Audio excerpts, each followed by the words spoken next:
Bonjour Serge Turan. Bonjour à vous. Vous voilà de nouveau présent au salon. L'année passée, vous nous avez dit que la parution du deuxième volume de La Préservée de Sainte-Ursule avait été retardée pour des raisons diverses.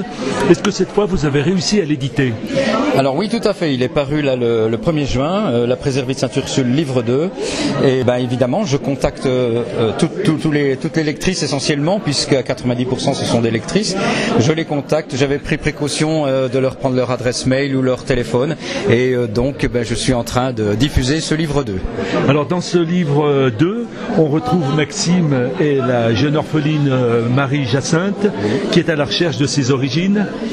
On découvre aussi pourquoi des jeunes filles sont exploitées par des mauvaises religieuses. Parlez-nous un petit peu de ce roman. Alors, c'est difficile, je ne veux pas aussi divulguer les clés de l'histoire. Je dirais que sur un fond, ça se déroule quand même sur un fond de tragédie, celle de la rupture du barrage de Malpasset, puisqu'on a une partie dans le Jura 78, mais aussi sur Fréjus, ce fameux barrage qui a cédé en 59. Et pour la petite histoire, mon roman a été remarqué par l'association Souvenir de Malpasset à Fréjus, et ils me soutiennent, je vais y aller en dédicace à Fréjus le 25 septembre. Un beau futur pour ce roman. Est-ce que vous pouvez nous lire un petit extrait? Déboulant de la vallée du Rhône, les froides bourrasques d'un farouche Mistral soufflent aujourd'hui sur ce dimanche d'hiver méditerranéen.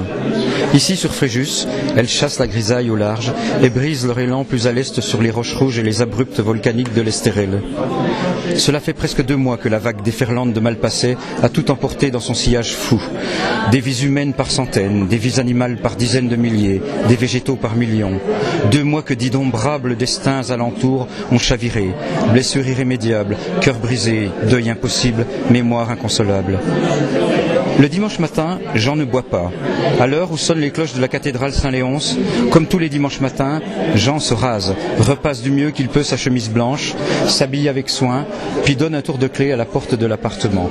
Il s'engage alors, résolu, dans les ruelles vantées menant au cimetière, serrant contre son manteau le frais bouquet de jasmin et de roses blanches choisi la veille à l'étal de la fleuriste de Saint-Raphaël. Les fleurs sentent bon, et leur parfum mêlé, subtil et harmonieux, font danser dans sa tête le visage radieux de Suzy.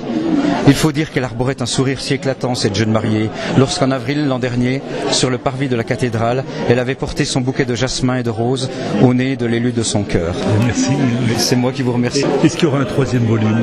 Alors, certaines lectrices me le demandent, mais non, tous les ressorts que j'avais tendus dans le livre 1 sont exprimés, sont détendus dans le livre 2, et le roman arrive à son épilogue normalement. L'année passée, vous avez dit que vous aviez un projet d'écriture sur Poligny.